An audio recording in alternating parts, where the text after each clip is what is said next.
বৃষ্টির দিনে বিকেলবেলায় গরম গরম চায়ের সাথে যদি এরকম পেঁয়াজের পাকোড়া হয় তাহলে তো আর কিচ্ছু লাগে না এই জীবনে সুখী হওয়ার জন্য। আসসালামু আলাইকুম বন্ধুরা, আজকে খুব সহজেই পেঁয়াজের পাকোড়া কিভাবে বানাবো সেটা আপনাদের সাথে শেয়ার করছি।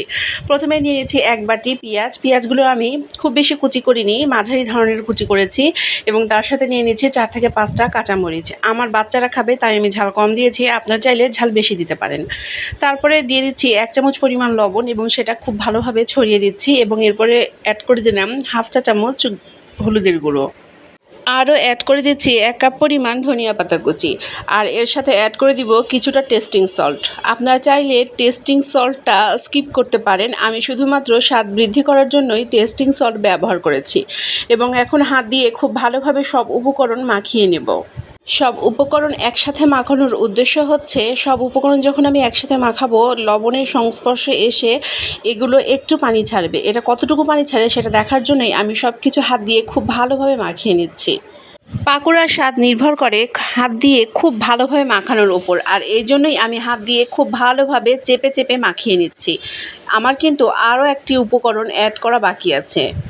পেঁয়াজের পাকোড়া বানাতে অনেক বেশি উপকরণ লাগে না এবং ঘরে থাকা একদম সাদামাটা অল্প কিছু উপকরণ দিয়েই এই মজাদার পাকোড়াটা বানিয়ে ফেলা যায়।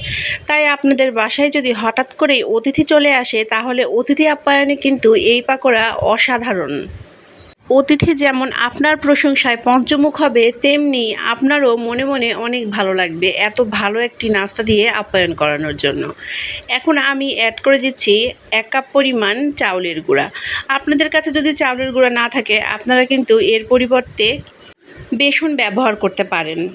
তবে একটা কথা খেয়াল রাখবেন, চাউলের গুঁড়া ব্যবহার করলে টেস্ট একরকম হবে, আর যদি বেসন ব্যবহার করেন তাহলে কিন্তু টেস্ট অন্যরকম হবে। এখন আমি অল্প অল্প করে পানি ব্যবহার করব, কেননা এটা আমি একদম অল্প একটু মাখাবো যাতে এটা অনেক লিকুইড না হয়ে যায়, সেটা খেয়াল রাখবো। আপনারা চাইলে এ পর্যায়ে ডিম ব্যবহার করতে পারেন বাইন্ডার হিসেবে, কিন্তু দেখেন আমি এত সুন্দর করে এটা মাখিয়েছি, এখানে আমার আর অন্য কোনো বাইন্ডারের প্রয়োজন নাই, শুধুমাত্র পানি এবং চালের গুঁড়া দিয়েই আমার বাইন্ডারটা হয়ে যাবে। দেখতেই পাচ্ছেন সবগুলো কিন্তু একে একটার সাথে আরেকটা লেগে আসছে। এখন আমি আস্তে আস্তে একটা একটা শেপ দিয়ে নিব পেঁয়াজুর। প্যানে আমি তেল দিয়ে দিয়েছি এবং হাই হিটে তেলটা প্রথমে গরম করে নিয়েছি এবং যখন আমি পেঁয়াজও ছাড়বো অবশ্যই আমার এই চুলার আঁচটা মাঝারি আঁচে রাখবো। এরপর আমি একে একে সব পেঁয়াজগুলো ছেড়ে দিচ্ছি। আমি গোল শেপেই সব পেঁয়াজগুলো ছাড়ছি। আসলে পেঁয়াজগুলো এদিক ওদিক একটু পেঁয়াজ বের হয়ে থাকবে, আর সেগুলো যখন ফ্রাই হবে এগুলো খেতে অনেক মজা লাগে। তো একে একে দেখেন আমি সব পেঁয়াজগুলো ভাজার জন্য প্যানে দিয়ে দিলাম। এক চুলায় চা বসিয়ে দিয়ে অন্য চুলায় এই পেঁয়াজগুলো চট করে বানানো হয়ে যায়।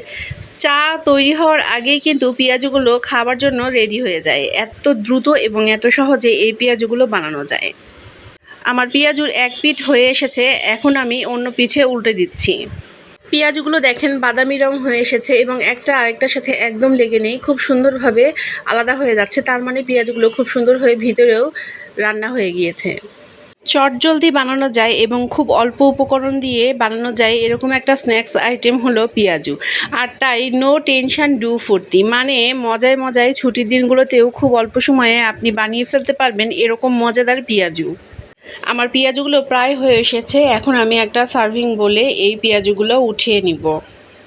আমি আজকে এই পেঁয়াজুগুলো সার্ভ করব আম সসের সাথে। আম সসের সাথে এই পেঁয়াজুগুলো খেতে কিন্তু অসাধারণ লাগবে।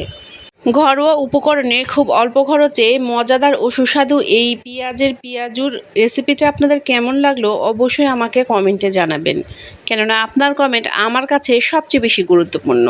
আপনারা যখন একটা কমেন্ট লেখেন আর আমি যখন সেটার উত্তর দেই তখন আমার মনে অনেক আনন্দ লাগে। আমার চা বানানো হয়ে গিয়েছে, আর এখন পেঁয়াজুগুলো সার্ভ করেই আমরা পরিবারের সবাই একসাথে বসে চা ও পেঁয়াজু খাবো। আজকে আমার এই ভিডিওটি আমি এখানেই শেষ করছি, আর কথা দিচ্ছি আগামীকাল আবারও হাজির হয়ে যাব নতুন কোনো ভিডিও নিয়ে আর নতুন কোনো গল্প নিয়ে। সেই পর্যন্ত আপনারা সবাই ভালো থাকবেন এবং আমাকে আপনাদের দোয়ায় রাখবেন।